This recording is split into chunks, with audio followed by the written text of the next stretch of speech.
Welcome to this exhibition of the formation of the Royal Air Force, its association with Cheltenham and the creation of the aviation industry in the town. 100 years ago, in 1918, we were fighting a terrible war against Germany, now known as the First World War. Regardless of your age, there's a very high probability that at least one member of your family was involved, either a great-great-grandparent, a great-grandparent, a grandparent, or even one of your parents. The men might have been away fighting, while the women could have been working in the local aircraft factories or making bombs and shells in a munitions factory, although men and women had very many different jobs during wartime. The war changed Cheltenham and the surrounding region forever. For much of the war, the air fighting was carried out by the Army's Royal Flying Corps and the Navy's Royal Naval Air Service. The aircraft provided information to our soldiers in the trenches about German forces. They bombed German targets. They defended London against air attacks, and they fought desperate battles in the sky against German pilots.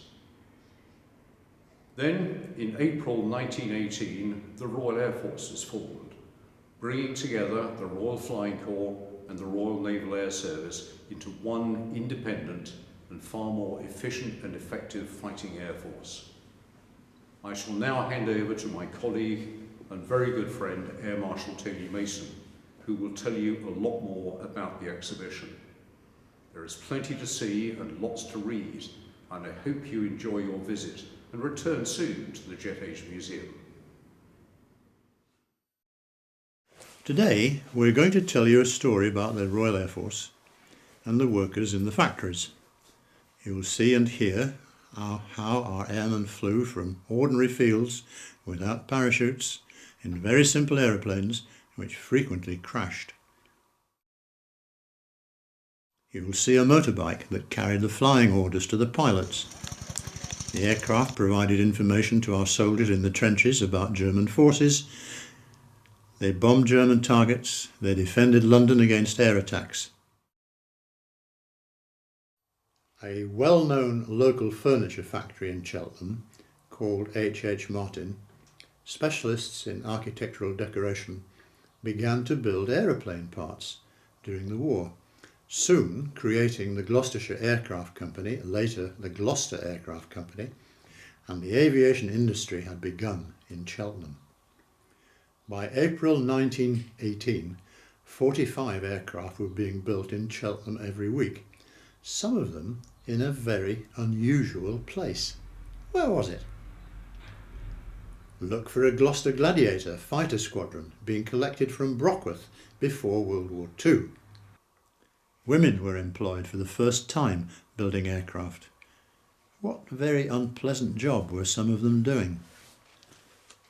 What did women from Cheltenham and Gloucester make for the guns? Read how they started to do jobs which previously had been done by men and had money of their own to spend, perhaps for the first time. In the summer of 1918, several hundred RAF flight cadets came to Cheltenham to begin their training. They took over part of the town hall and were billeted in houses all over the town. They were very popular and played a lot of sports. They even had a concert party. They were supported by 200 airwomen of the newly created Women's Royal Air Force, who were locally employed just to serve in Cheltenham. Others worked as flight mechanics. Meanwhile, RAF pilots were trained to fly at the Royal Flying Corps airfield at Rendcombe and used to come to Cheltenham to socialise and go shopping. One flying instructor at Rendcombe thoroughly enjoyed visiting civilian friends in the county, sometimes landing on the lawn in his aeroplane. Look out for the pictures of him in his RAF uniform, his logbook, his diaries, his medals, and ultimately his promotion to Air Vice Marshal. In November 1918, the war ended when the Germans surrendered. There were celebrations everywhere. In Cheltenham, the flight cadets joined the factory workers in noisy processions, firing guns into the air and parading round the town. with aeroplanes on lorries. The women looked forward to their husbands, boyfriends and fathers coming home from the war.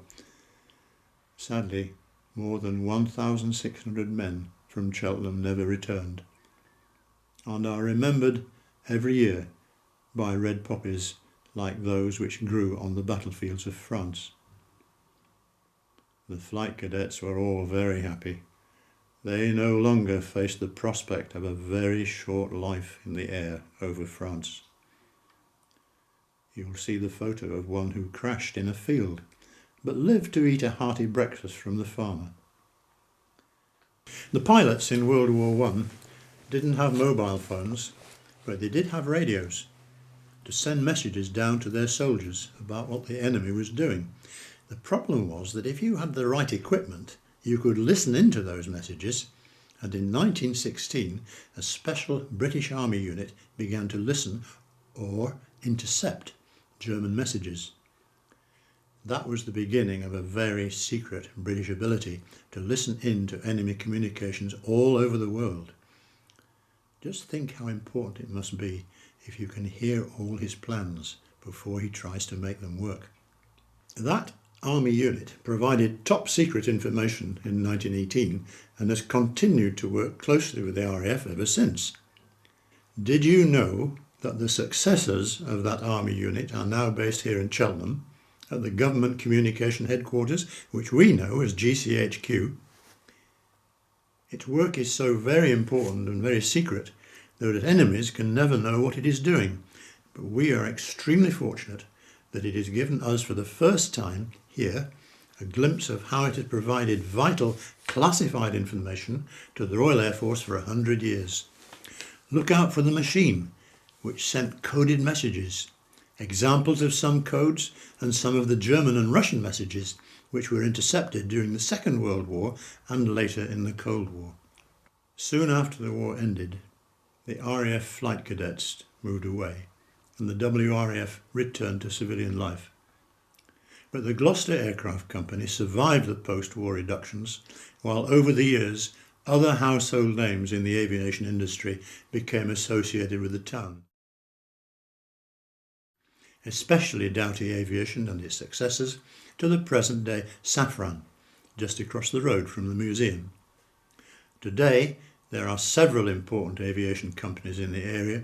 See anyhow you can spot, represented in the exhibition. The Royal Air Force became an example to the rest of the world, and the Cheltenham aviation industries matched the best in the world.